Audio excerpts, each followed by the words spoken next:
Parece que a monarquia vai mudar de rumo. Penso que posso dizer com segurança que esta mudança está na minha agenda. Uma onda de desgosto apoderou-se da família real depois de o príncipe William ter alegadamente desmaiado ao ouvir o último pedido do pai, uma mensagem entregue por nada mais nada menos que a princesa Ana. A revelação chocante deixou a monarquia e o público incrédulos, gerando reações emocionais por todo o país. Mas o que poderia o rei Carlos ter dito no seu último desejo que tocou Guilherme tão profundamente? Hoje, revelamos a história comovente, mas devastadora por detrás do último pedido do rei e o momento emocionante que levou o príncipe William à ruína, à dor oculta de William. Num momento carregado e sem pelos, o príncipe William, o rapaz nascido no meio das câmaras das expectativas e da sombra de uma coroa, sentiu algo dentro de si romper. Não foi o tipo de colapso dramático que os filmes adoram retratar. Não houve soluços desesperados, joelhos a ceder nem discursos trêmulos. Em vez disso, o que se desenrolou foi muito mais silencioso, muito mais profundo. O lento desfazer de um homem que passara toda a vida a ensaiar a certeza, subitamente, lançado no caos do desconhecido. A sua respiração tornou-se irregular, o peso de séculos invisíveis pressionado contra o seu peito, como se todos os monarcas antes dele se tivessem reunido silenciosamente para testemunhar a sua reação.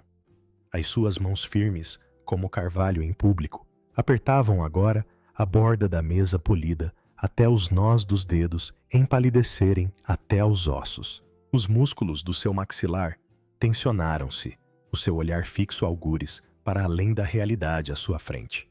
As palavras do seu pai, aquelas sílabas calmas e ponderadas, ecoavam no seu crânio como um sino que não parava de tocar.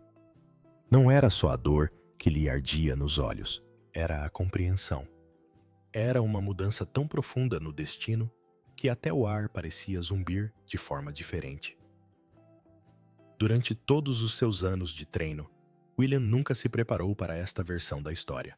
Desde a infância, que fora preparado para levar avante um legado envolto em rituais refinados e decoro rígido. Cada aceno, cada aperto de mão, cada sorriso público, cada ato numa grande peça da monarquia. Estudara as falas, decorara a coreografia e preparara-se para a eventual passagem da tocha. De pai para filho, de rei, para herdeiro, dever para dever. Mas agora, com algumas palavras cuidadosamente escolhidas, o rei Carlos tinha mudado completamente o guião. O anúncio não era uma mera declaração, foi um terremoto. Carlos falara com a calma da convicção, mas o impacto atingiu William como um trovão. O centro da coroa, o coração simbólico da monarquia, fora ampliado, não para um homem, mas para uma parceria. Catarina já não era apenas a futura consorte. Ela fora elevada, colocada lado a lado com ele, como o símbolo vivo de uma monarquia moderna. Um grupo definido não pela hierarquia, mas pela força partilhada. Por um breve momento, William sentiu o chão inclinar-se sob os seus pés. Não por ciúme ou orgulho, mas por admiração. Da humildade aterradora que surge quando o mundo nos recorda que o legado não pode ser possuído. Deve ser conquistado e partilhado. Durante toda a sua vida, acreditou que a liderança era uma vocação solitária. Os reis destacavam-se em retratos.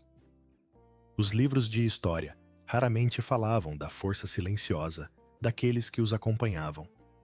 No entanto, agora, enquanto a voz do pai se desvanecia no silêncio, via claramente o que sempre fora invisível. A presença constante de Catarina sempre fora a sua bússola. A sua calma no meio das tempestades públicas, a sua empatia em momentos de sombras privadas, a sua insistência silenciosa na normalidade no meio da loucura real. Tudo isto fora uma preparação para aquele preciso momento. O futuro, percebeu, já não era sobre tronos e linhagens. Era sobre equilíbrio, sobre reescrever a história do poder para que a compaixão e a coragem pudessem coexistir. E essa verdade aterrorizava-o, porque pela primeira vez não estava a assumir um papel que tinha ensaiado. Estava a assumir um papel que nenhum monarca antes dele tinha vivido plenamente. Os seus pensamentos giravam em espiral. E se ele não fosse suficiente? E se o mundo que adorava a sua mãe e examinava o seu pai não aceitasse esta nova ordem? E se a história o recordasse como o rei incerto, que duvidava do seu próprio propósito? Então, no meio da tempestade dos seus pensamentos, veio um toque silencioso. A mão de Catherine pousou-lhe suavemente nas costas. Nenhuma palavra, nenhum sussurro consolador, apenas o calor da compreensão mútua. Aquele único gesto acalmou-o mais do que qualquer discurso. A presença calma e serena dela não diminuiu a sua perturbação, transformou-o. Lembrou-lhe que a força não está na ausência do medo, mas na decisão de seguir em frente, apesar dele. Os olhos dela encontraram os dele. Uma mensagem transmitida sem som. Não está sozinho. E nesta simples troca, o silêncio à sua volta aprofundou-se em algo sagrado. As câmaras podem nunca captar, mas esta foi a verdadeira coroação. O momento em que o homem por detrás da coroa aprendeu que a vulnerabilidade não é fraqueza, é humanidade. E a humanidade era o que tornava a liderança real. Durante séculos, a monarquia foi um símbolo de resistência. Mas ali neste confronto silencioso entre o destino e a dúvida, estava a nascer um novo tipo de força. Não a força do peso da tradição, mas a do fogo da transformação. William respirou fundo. Lentamente, endireitou as costas e afrouxou o aperto na secretária. A tempestade dentro dele não se dissipou. Mudou de forma. Tornou-se propósito. A mão de Catherine manteve-se à sua postura inabalável. Na calma dela, viu um reflexo, não do que se esperava que ele fosse, mas do que poderia vir a ser. Juntos representavam algo frágil, mas poderoso. A ideia de que a liderança na era moderna deve combinar a graça com a garra, a autoridade com a empatia, a soberania com o serviço. O peso sobre os seus ombros nunca desapareceria, mas já não parecia um fardo para carregar sozinho. A história chamar-lhe-ia um momento de transição. Mas para William era algo mais profundo. A revolução silenciosa de um homem que aprende a liderar não acima dos outros, mas com eles. Que pressões poderiam destruir um príncipe? Não a perda, não o dever, mas o confronto entre o destino e a identidade. No entanto, nessa ruptura, algo mais nobre fora forjado. Os legados não só foram reescritos nesse dia, como também renasceram. Então, por que é que William ficou tão desolado como tudo começou? Onde ocorreu o anúncio, vamos aprofundar os pormenores da reunião que fez vibrar as raízes da monarquia. A reunião silenciosa que abalou o trono. Imagine os antigos salões do castelo de Windsor, aqueles intemporais corredores de pedra, onde cada eco carrega o peso de 1000 segredos. A luz do sol penetrava pelos vitrais pintando o chão de mármore, com cores outrora destinadas a coroações e banquetes reais. Mas aquele não era um dia de celebração. Nenhuma carruagem passou ruidosamente pelos portões. Nenhuma banda tocou. Para lá das muralhas do castelo, o mundo continuava alheio. Mas dentro destas muralhas, o destino aguardava para ser reescrito.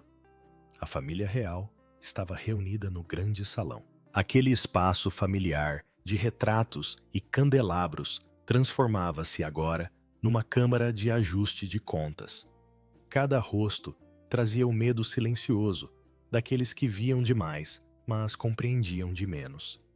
Um silêncio pesado pairava no ar, não o tipo que vem da paz, mas o tipo que antecede a revelação. O aroma de madeira velha e prata polida pairava sobre eles enquanto esperavam. O relógio tic-taqueava suavemente sobre a lareira, cada segundo mais alto que o anterior. Tinham sido convocados, mas ninguém sabia ao certo por quê. Não totalmente. Só sabiam que tinha a ver com ele o rei Carlos III e com o que tinha deixado para trás. Então, com a confiança de alguém que carregava consigo tanto o fardo como a autoridade, entrou a princesa Ana. O seu passo era firme, a sua expressão indecifrável. Não estava envolta em joias ou cerimônias. Em vez disso, exibia a aparência de alguém habituada ao dever a suportar verdades que os outros não conseguiam. Na sua mão tinha um envelope selado, a mensagem final do rei, escrita na sua própria caligrafia trêmula antes do fim. Todos os olhares a seguiam. Mesmo aqueles que nunca temeram a sua presença sentiam agora um arrepio de respeito e inquietação. Por que ela? Por que não Guilherme, o herdeiro aparente? Ou um dos conselheiros reais treinados para lidar com assuntos tão delicados? Por que não o arcebispo, cuja voz abençoara gerações de monarcas? A resposta, embora não dita, pareceu cintilar nos rostos presentes, porque Charles confiava nela, talvez mais do que em qualquer outra pessoa. Confiança construída não por lisonja ou posição, mas por cicatrizes partilhadas em silêncio. Ana parou no centro da sala, junto à grande lareira, onde tinham sido feitas tantas declarações reais. Ela passou o polegar pelo selo de cera carmesim gravado com o brasão real. O momento estendeu-se como uma respiração presa e depois, crack, o selo rompeu. O que se seguiu pareceu quase sagrado. Ela desdobrou o pergaminho. As bordas tremiam ligeiramente nas suas mãos. O farfalhar do papel soou mais alto do que o vento lá fora. Estas, começou ela suavemente, são as palavras finais de Sua Majestade, o rei Carlos III. Ninguém ousou mexer-se. O maxilar de William contraiu-se.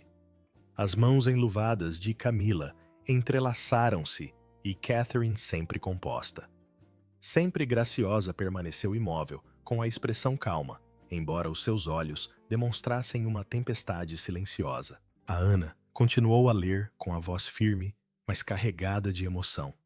As palavras do rei não falavam de cerimônia, nem do peso infinito da coroa, mas de redenção de legado, da necessidade de restituir a alma da monarquia a algo mais puro, algo em que o povo pudesse voltar a acreditar. Depois veio a reviravolta, que ninguém esperava. A sua mensagem não mencionava o seu filho, nem qualquer membro da antiga ordem, mas sim Catarina Duquesa de Cambridge. O pergaminho tremeu ligeiramente na mão de Ana, enquanto lia, em voz alta, a linha que mudou o ambiente. Ao futuro desta casa, confio não só a minha memória, mas a bússola moral do nosso nome. Aquela cuja graça transporta a luz da humildade e da força. Catherine, que guie o que não consegui redimir. O silêncio que se seguiu foi ensurdecedor. Os olhares viraram-se para Catherine, que parecia momentaneamente parada no tempo. A confusão passou pelo rosto de William, rapidamente substituída por outra coisa. Orgulho e incerteza. Ninguém sabia dizer. Anne dobrou a carta cuidadosamente, com o olhar pousado em Catherine. O ambiente parecia, agora diferente, o próprio ar, carregado de significado. O que vira Charles nela seria a sua resistência silenciosa. O modo como ela equilibrava a modernidade com a tradição, ou teria previsto tempestades que só a sua presença constante poderia acalmar. Ninguém se atrevia a falar primeiro. A família, tão habituada ao controlo e ao decoro, estava agora à beira de algo imprevisível. Aquela carta fizera mais do que partilhar os desejos de um rei moribundo. Ela traçara uma linha entre o que tinha sido e o que estava prestes a começar. Lá fora, o céu escurecia. As nuvens acumulavam-se sobre Windsor como testemunhas silenciosas. Lá dentro, a história mudou de foco. A história da monarquia, outrora uma história de direito de nascença e de herança, era agora uma história de caráter e de escolha. Catarina, ainda sentada, levantou finalmente os olhos. A sua voz era quase um sussurro, mas ecoou pela sala. Que as suas palavras não fossem esquecidas. E com isto, a velha ordem começou a tremer. A despedida tornara-se um manifesto, e a carta, antes apenas tinta sobre pergaminho, acendera algo muito maior do que a dor. Ela desencadeara a primeira revolução, silenciosa no interior da casa de Windsor, não de rebelião, mas de renascimento. Naqueles salões sagrados, onde os reis eram feitos e recordados, o passado encontrava o futuro, e pela primeira vez em séculos este curvava-se. Por que é que a princesa Ana foi escolhida para fazer o anúncio? Como é que ela se sentiu ao transmitir a mensagem? Vamos mergulhar nos detalhes de quem transmitiu a mensagem que apanhou todos de surpresa. O fardo secreto do mensageiro. A princesa Ana nunca foi uma escolha aleatória. Ela era o fio inquebrável que mantinha unida à estrutura real a força silenciosa que perdurava onde outros vacilavam. Durante décadas, manteve-se como uma fortaleza de pedra ao lado do irmão Carlos, ao longo dos anos em que a monarquia foi abalada, ferida e quase desfeita. Os escândalos surgiam como ondas. Uns sussurravam, outros rugiam. Mas a Ana nunca vacilou. Ela não procurava aplausos, nem se submetia a críticas. Era constante, zelosa, disciplinada, e totalmente imune às tentações que frequentemente consumiam aqueles que nasciam em condições privilegiadas. Enquanto outros perseguiam câmaras, Anne perseguia um propósito. Enquanto alguns viam a realeza como uma performance, ela tratava-a como uma vocação. Não tinha apetite por glamour ou mexericos, nem necessidade de provar o seu valor através do charme ou da teatralidade. A sua vida tinha sido uma aula magistral de força silenciosa, uma demonstração de que a verdadeira influência não precisa de ruído. Cada fita que cortava cada mão, que apertava cada aldeia que visitava, falava de uma mulher que tinha transformado o serviço em algo natural. Assim, quando o rei Carlos, frágil e reflexivo nos seus últimos dias, decidiu que apenas uma pessoa leria a sua última mensagem, a nação não houve debate. Tinha de ser Anne. Ela via a personificação da firmeza, a última guardiã de uma ordem em declínio. Confiava nela não por ser sua irmã, mas porque era a única que nunca traíra a instituição, a única que se mantivera firme quando a lealdade se tornara fora de moda. O ar, no interior do grande salão, estava carregado de expectativa, enquanto Ana desdobrava o pergaminho, o som do papel fresco ecoando suavemente contra as paredes douradas.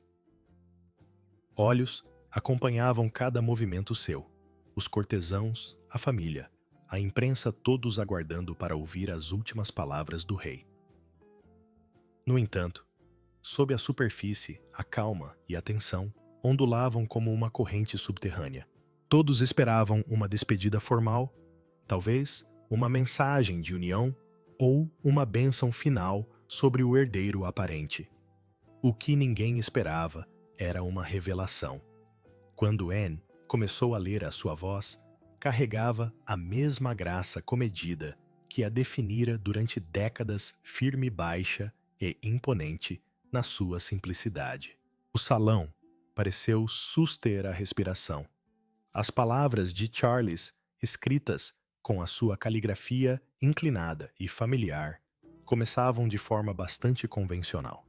Gratidão, legado, reflexão. Mas depois o tom mudou. O rei falou do futuro da sobrevivência da monarquia num mundo em transformação. E foi então que começou o tremor, a subtil e crescente compreensão de que aquela carta não era uma mera despedida. Era um desafio. A visão de Charles revelada à tinta quebrou séculos de protocolo silencioso. Ignorou o esperado aceno ao filho o príncipe William, cujo destino ficara gravado no imaginário público. Em vez disso, voltou o olhar para Catherine, a mulher outrora chamada de plebeia, a duquesa, que aprendera a manter-se firme no meio da implacável tempestade de escrutínio. Chamou-lhe a ponte entre o antigo e o novo. Descreveu a sua resiliência como a própria qualidade capaz de preservar a alma da monarquia numa era de dúvidas. Ela era, nas suas palavras, a chama constante que guia a coroa através das tempestades da modernidade. Não um acessório, não um consorte, mas um pilar. Sussurros espalhavam-se como faíscas pela erva seca. Uns ofegavam, outros olhavam imóveis. Os olhos de Catarina, serenos, mas incertos, cintilaram em direção a William, cujo rosto nada revelava. Naquele instante, o salão tornou-se um palco de emoções reprimidas, admiração misturada com incredulidade, lealdade em conflito com orgulho. Como poderia uma mulher nascida fora da linhagem real ser considerada o verdadeiro norte da monarquia? Era como se Charles tivesse partido o teto de vidro invisível que séculos de tradição tinham construído. Anne, continuando a ler, não hesitou. A sua fala era calma, mas cada palavra soava como uma explosão silenciosa. Sua voz não tremia. Ela cortou o silêncio com precisão, transformando a letra de meras palavras em história a ser reescrita em tempo real. Quando ela chegou à última linha, a sala estava transformada. Não houve aplausos, apenas um silêncio tão profundo que parecia sagrado. Os cortesãos trocaram olhares, uns cautelosos, outros esclarecidos. Os membros mais jovens da realeza remexeram-se nos seus assentos com os pensamentos indecifráveis. Ana dobrou o pergaminho com o mesmo cuidado com que o desdobrara. O seu rosto não revelava nada da sua opinião pessoal. Apenas a disciplina de uma mulher que entendia que o seu dever não era sentir, mas cumprir. Quando a princesa Ana se afastou do pódio, o ar encheu-se de perguntas. Teriam as últimas palavras do rei sido um gesto de previsão ou de desafio? A sua mensagem parecia alterar a própria essência da monarquia, sugerindo que a sua sobrevivência não dependeria da linhagem, mas da integridade e da força. À medida que os passos de Ana se dissipavam, os sussurros enchiam o grande salão. Espanto, medo, incredulidade. Ela não tinha feito uma despedida, mas uma transformação. O rei Carlos tinha redefinido a realeza como um serviço e não como um privilégio. E graças à calma determinação de Ana, a frágil monarquia encontrou mais uma vez o equilíbrio. Não foi um discurso, foi um ajuste de contas. Mas será que o rei Carlos estava sozinho na sua diretriz? Como reagiria a sua mãe, a rainha Isabel, à sua decisão, se estivesse viva? Vamos analisar os pormenores da posição da rainha Isabel. O sussurro de Elizabeth do túmulo. Mas o drama não atingiu ali o clímax. A princesa Ana tinha um último movimento, um que faria com que toda a sala ficasse desequilibrada. Do bolso interior do casaco, impecavelmente passado, ela tirou algo pequeno, delicado e envelhecido. Um bilhete, com as bordas amarelecidas pelo tempo e o papel macio por anos de preservação. O selo real era tênue, mas inconfundível. Estava escrito pela própria mão da rainha Isabel II. A sala ficou em silêncio enquanto Ana o desdobrou. A caligrafia, embora desbotada, ainda carregava a graça firme de uma mulher que governava no meio das tempestades da história. Apenas uma linha era visível à primeira vista. Ela será o pilar que manterá tudo unido. Palavras simples, mas que caíram como um trovão. Todos os olhares se viraram para Catarina. Aqueles que conheceram a falecida rainha compreenderam. Elizabeth nunca falava de ânimo leve. Cada palavra que ela deixava para trás carregava consigo um peso, um sentido de previsão que roçava o profético. Esta era a monarca que sobrevivera a guerras, escândalos, revoluções e impérios rivais. Os seus instintos sobre as pessoas eram lendários. Ela conseguia ler a lealdade como os marinheiros leem o vento. Por isso, quando escreveu aquela linha, deve ter visto algo em Catherine que os outros não repararam. Observou-a em silêncio ao longo dos anos, por entre manchetes implacáveis, sussurros de rivalidade e as invisíveis, mas pesadas expectativas da realeza. Catherine foi examinada, avaliada e testada, e apesar de tudo, nunca vacilou. Sorria quando os flashes disparavam, curva-se quando a tradição assim o exigia, e mantinha-se firme quando as tempestades se aproximavam. O que muitos confundiam com fragilidade sempre fora força-aço escondido sob a seda. Não havia qualquer vestígio de favoritismo no bilhete de Elizabeth. Não era afeição, era juízo calmo, ponderado, majestoso. Avaliara Catarina não como uma neta, mas como uma futura pedra angular da coroa. Elizabeth percebeu que a sua compostura não era praticada, era natural. A sua gentileza não era performance, era caráter. Enquanto outros procuravam o poder, Catherine procurava propósito. Era uma unificadora, alguém que conseguia unir as divisões entre a velha guarda e o mundo moderno, entre o protocolo e as pessoas. E agora, com a saúde de Carlos debilitada e a monarquia numa encruzilhada, as palavras da rainha pareciam menos uma reflexão e mais uma revelação. Como é que ela sabia?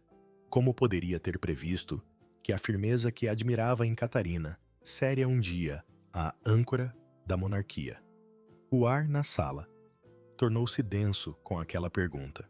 Mesmo aqueles que duvidavam do futuro da instituição sentiram uma agitação silenciosa, um reconhecimento de que o destino se revela muitas vezes nas almas mais calmas. Anne levantou os olhos do bilhete, a sua expressão mudando de determinação para reverência. A sua voz firme, mas calorosa, ecoou pelo salão. A mamã escreveu isto anos antes de falecer. Começou sem tirar os olhos de Catherine.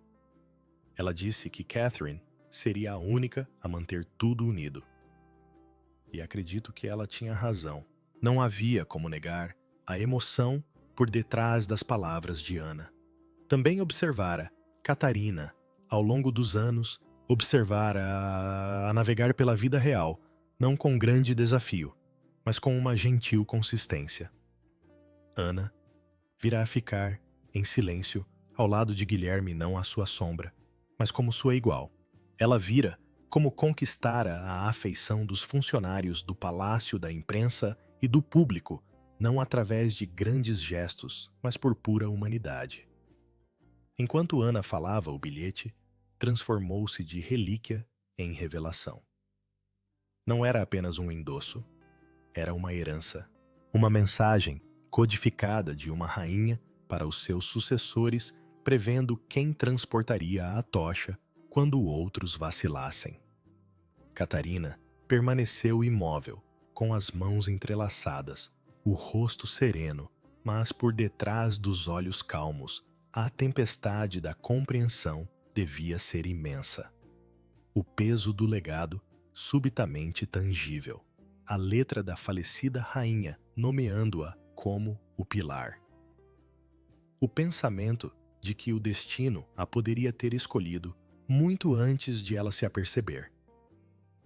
Ana voltou a dobrar o bilhete, guardando-o delicadamente de volta no casaco, como se estivesse a devolver um pergaminho sagrado ao seu lugar.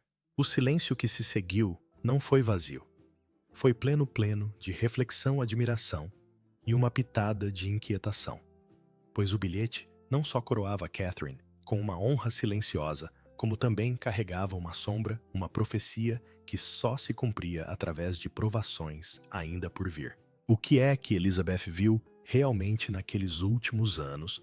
Força sim, mas talvez também sofrimento, sacrifício e solidão. Os custos invisíveis de ser o pilar que mantém de pé uma casa em ruínas. E enquanto a família trocava olhares, surgiu uma compreensão em todos. Não se tratava de uma mera relíquia do passado.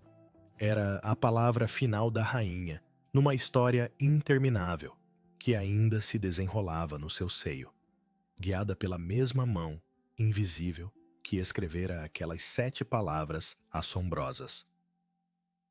Ela será o pilar que manterá tudo unido. Uma frase que agora parecia menos uma recordação e mais o próprio destino. Como pôde Catarina receber tanta honra? Como é que ela entrou para a família real? Poderá haver mais por trás disto? Vamos descobrir. A transformação épica de Catarina.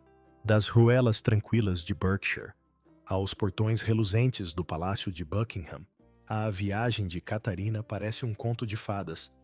Um conto não envolto em fantasia, mas costurado com garra graça e um gênio discreto. A vida dela não foi amenizada por privilégios ou pedigree. Os Middleton construíram o seu mundo como as pessoas comuns constroem sonhos pacientemente tijolo a tijolo. Carol e Michael Middleton ensinaram aos filhos que o refinamento não tem a ver com riquezas e que a verdadeira classe tem mais a ver com o caráter do que com as coroas. O equilíbrio, a humildade e a perseverança tornaram-se o código de conduta dos seus lares. Valores que um dia brilhariam mais do que qualquer joia real. Na escola, Catherine era uma mistura intrigante de confiança e calma. Não era a mais barulhenta da sala, nem a que procurava atenção. No entanto, de alguma forma, ela destacava-se sem esforço, uma presença de que as pessoas se lembravam sem saber bem porquê. Os professores falavam da sua determinação silenciosa. Os amigos admiravam a sua bondade, que nunca parecia forçada. Liderava, não por ordens, mas pelo exemplo, o tipo de rapariga que fazia a excelência parecer fácil. Depois veio a Universidade de St. Andrew, o cenário do destino disfarçado de campus comum. Ali, por entre pilhas de livros de texto e risos partilhados em antigos auditórios, Catherine conheceu William não como um príncipe ou uma figura de tabloide, mas como um colega de turma, um jovem que tentava, como todos os outros, encontrar o seu caminho. Os primeiros encontros foram banais para os padrões românticos. Sessões de estudo, refeições em grupo, conversas casuais. No entanto, por detrás daquela simplicidade, algo genuíno estava a formar-se. Uma ligação lenta e constante, intocada pelo brilho da realeza ou pela pressão da vida pública. Não eram fogos de artifício, mas uma chama constante que se recusava a apagar. Quando o mundo finalmente se apercebeu, foi porque a história tinha amadurecido e se tinha tornado algo irresistível. O casamento de 2011 foi nada mais nada menos que um espetáculo global. 1.000 milhões de pessoas assistiram ao que parecia ser o final perfeito de um conto de fadas.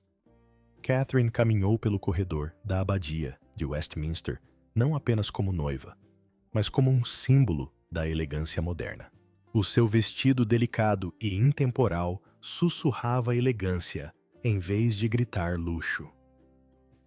Os seus passos eram medidos, o seu olhar firme, o seu sorriso, o bater calmo do coração do momento. Ela não só se casou com a realeza, como a redefiniu. Mas a verdadeira história começou depois de os aplausos se dissiparem. O conto de fadas, antes envolto em seda e brilho, transformou-se numa prova de resistência.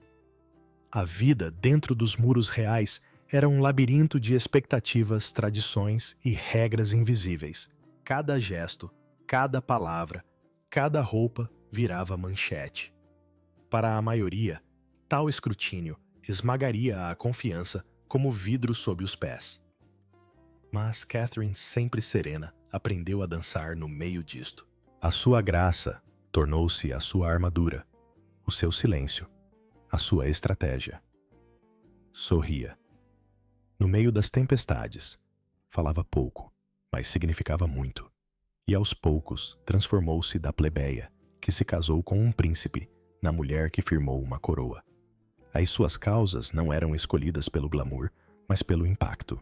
Quando falou sobre saúde mental, não emprestou apenas o seu nome, emprestou o seu coração.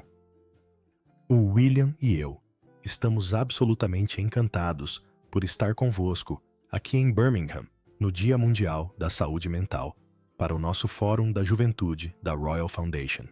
A saúde mental é algo com que ambos nos preocupamos profundamente. Visitava escolas, sentava-se com mães e ouvia crianças.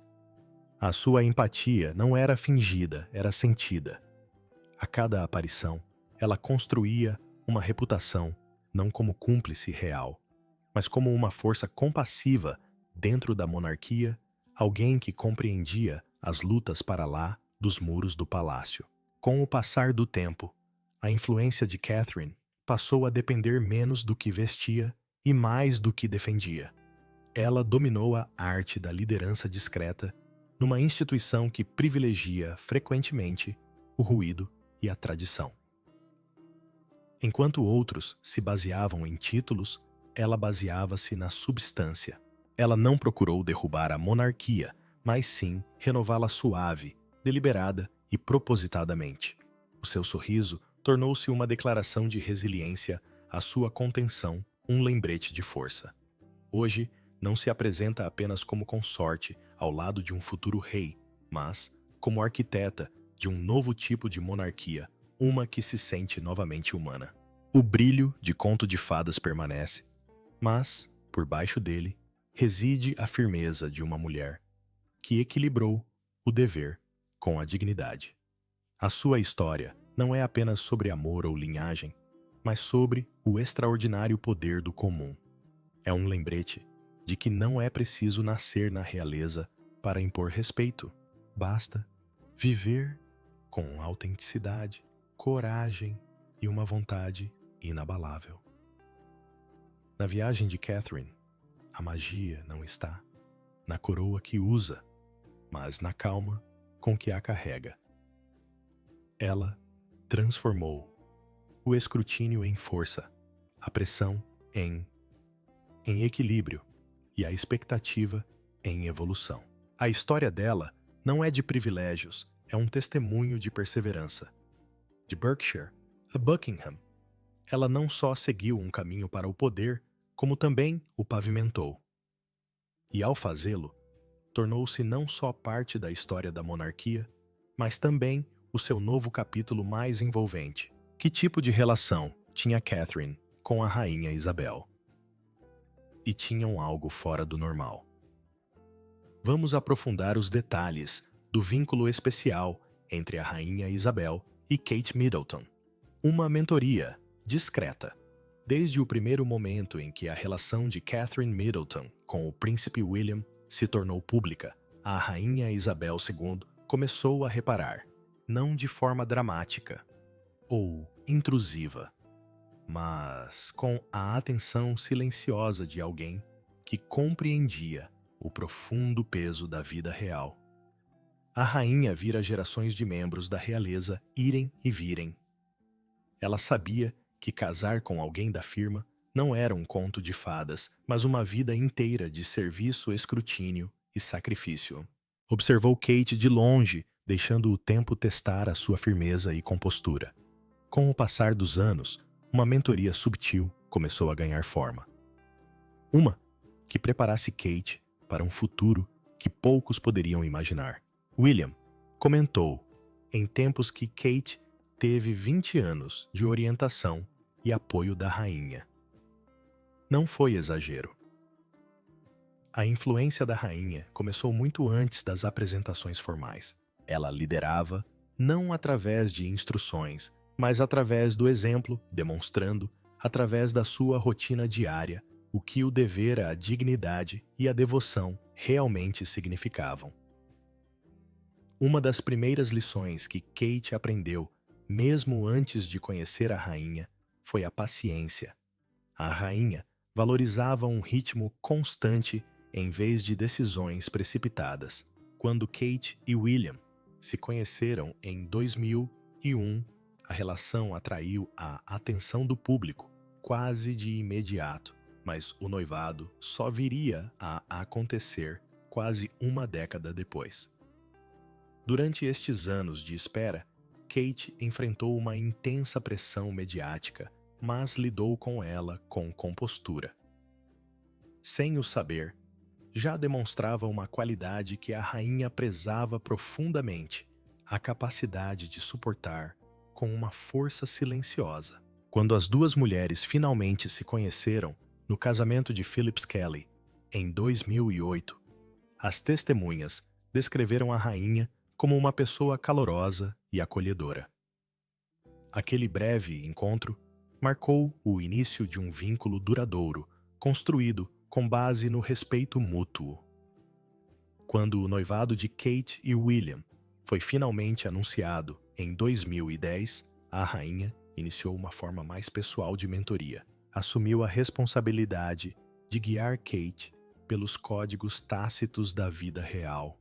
Não havia lições formais, nem regras escritas, apenas uma gentil orientação situacional.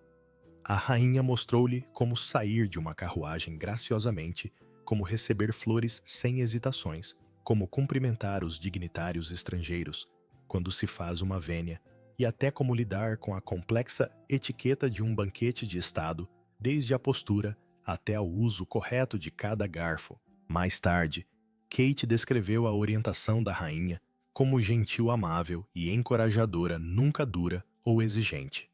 Sua Majestade preferia a correção silenciosa, a instrução pública, permitindo a Kate aprender através de momentos partilhados em vez de sermões.